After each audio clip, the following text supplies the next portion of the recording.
Hi, welcome to My Works and our lesson on the pink tower.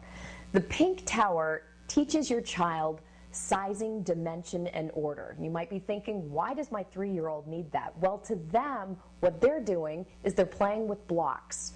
They're getting movement because a child needs that sense of body control. By taking one cube at a time, walking across the room and putting it on their work mat, it's teaching them body control as well as order and concentration. The pink tower also is a pre-lesson to math. It's a pre-lesson to language. And it's completely almost unconscious to the 3-year-old. They don't realize, of course, that learning to order their environment and learning to put the pink tower in order is something that they're going to need later on in math. So we'll get our work mat out first, and then I'll show you a classic presentation on the pink tower.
Okay, the pink tower. I did it much quicker than you'll do it at home.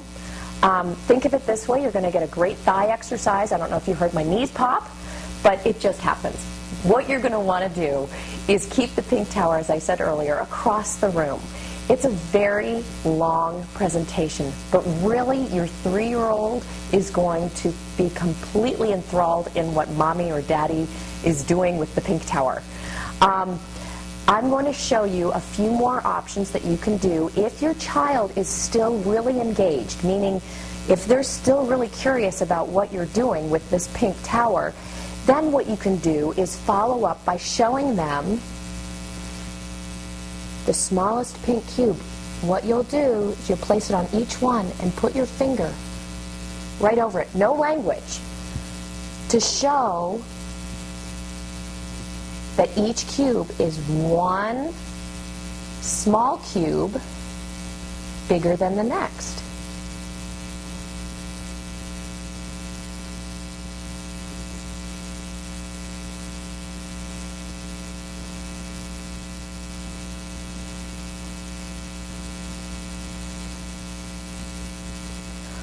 What's a lot of fun with that presentation is when we're in the classroom and you feel that nobody's paying attention to what you're doing, later on you'll see a child take out the pink tower and do that exact same thing.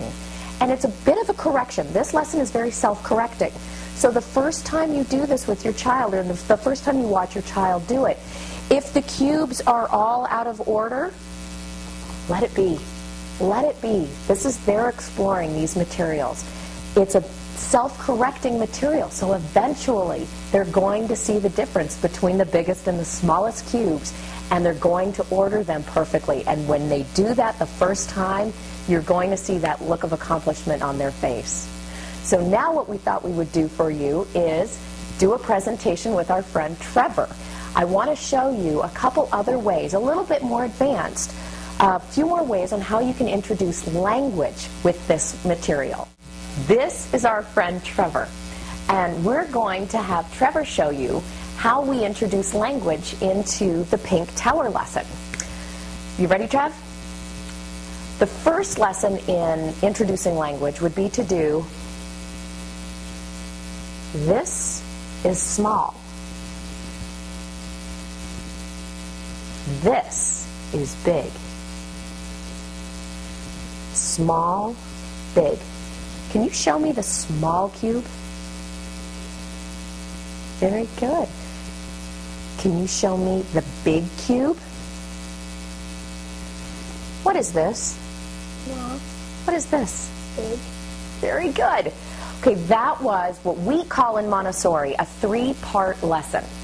And basically what it is you're labeling, you're telling them what it is. This is small, this is big. Then you're asking them to show you small, show you big.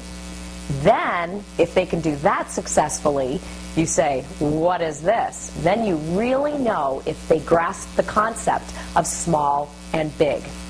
After they're comfortable with this lesson and after your child is excited about what they've accomplished, later on, when they've got the pink cubes out and you want to do this, you can do a lesson that shows, you ready, Trev? Trev, this is big. This is bigger. This is biggest. Can you show me big? This is big. This is bigger. Can you show me big? Good. This is bigger. This is biggest. Can you show me bigger? Can you show me biggest? That's awesome. Big, bigger, biggest. What is this? Big. What is this? Bigger. What is this? Biggest. Way to go, buddy. The whole purpose of doing this 3-part lesson is you want to give them that sense of confidence. So as you saw, Trevor kind of mixed it up a little bit. And instead of saying, nope, just reiterate, oh, this is big, this is bigger. Because you don't want them to feel that they failed, because they haven't. It's a learning process. So all you have to redo is the language, and then they'll get it. If they seem like they're not getting the concept, that's okay. What you need to do is go right back to this is small and this is big. They know that. Leave them with that sense of confidence. Leave them with that sense of accomplishment and success. Enjoy the pink cubes. We thought we would show you some alternatives to the actual pink tower. While having the pink tower in your home is wonderful, and maybe one day you'll be able to get the pink tower, we wanted to show you some other ideas that you can use, probably with toys you already have. This is a toy that my baby niece has. She's figuring it out a little bit just by playing with these toys. It does give you an idea of sizing and dimension. It does have a self-correcting purpose. They'll understand that eventually that's not the order that it goes in. Also with these, we found these at a craft store. They're stacking boxes, and all of these boxes stack into each other, and it's a lot of fun. It's a self-discovery also. I mean, this has a different component completely. While it doesn't have the weight of the pink tower, they're going to be able to take the lid off and discover another box, and eventually they'll also get the concept of smallest to biggest. But never fear, My Works has made sure that we made available as many of the Montessori products as we can at the best price that we can make them available to you. So however you enjoy this lesson with your children, make sure that you have lots of fun and stand back and watch how they discover different ways to use these materials.